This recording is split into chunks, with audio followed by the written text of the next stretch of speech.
السلام علیکم دوستو، ویلکم ٹو مائی چینل۔ تو دوستو، آج کی اس ویڈیو میں آپ کو جو بتانے جا رہا ہوں وہ یہ ہے کہ آپ کے پرندے ہیں، چاہے اصیل مرغا ہو، مرغی ہو، کبوتر ہو، تتر ہو، چکور ہو، یہ سب گرمی کیوں کر جاتے ہیں اور یہ گرمی کی وجہ سے کمزور ہو جاتے ہیں۔ کمزور ہونے کی وجہ سے ان کے جسم کی جو ہڈیاں ہیں وہ نظر آنا شروع ہو جاتی ہیں، بال بھی جھڑنا شروع ہو جاتے ہیں، اور اس کی اصل وجہ تو یہی ہے کہ گرمی میں گرم غذائیں کھلانے کی وجہ سے ان کا جسم ایسا ہو جاتا ہے۔ اور اس کا حل یہی ہے کہ اس کی کمزوری کو، اس کے سوکڑے کو دور کرنے کا آسان طریقہ یہ ہے کہ آپ ایک ٹیبلٹ جو کہ عام میڈیکل سٹور سے مل جاتی ہے، سربیکس زی کے نام سے، جسے سربیکس زیڈ بھی کہتے ہیں، وہ گولیاں کیپسول ٹائپ گولیاں مل جاتی ہیں، وہ آپ خرید لیں۔ اور اس کے بعد ایک گولی ملتی ہے فلیجل، ایک فلیجل گولی لے لیں، اور ساتھ ہی اس کے گیسٹوفل سیرپ ہوتا ہے وہ بھی لے لیں۔ اب گولیوں کو آپ نے یہ کرنا ہے کہ پیس لینا ہے، گولیاں نکال کر ان کو پیس کر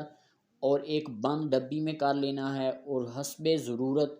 اس میں تھوڑا سا گڑ ملا کر، کہ تاکہ اس کی گولیاں بن جائیں، گڑ ملا کر اس کی چھوٹی چھوٹی بالکل گندم کے دانے کے برابر آپ نے گولیاں بنا لینی ہے۔ ایک بار پھر رپیٹ کر رہا ہوں کہ ایک سربیکس زی گولی آپ نے لے لینی ہے اور فلیجل گولی، ان دو گولیوں کو آپس میں پیس کر آپ نے گولیاں چھوٹی چھوٹی ان کی بنا لینی ہیں، اندر گڑ ملا کر، اور پھر آہستہ آہستہ آپ نے ایک ایک کر کے ایک دن میں ایک ہی اپنے تتر کو، یا آپ کا اصیل مرغا ہو، مرغی ہو، کبوتر ہو یا چکور ہو، ان کو کھلانی ہے، اور آہستہ آہستہ اللہ کے فضل و کرم سے ان کی یہ کمزوری، ان کا سوکڑا پن دور ہو جائے گا۔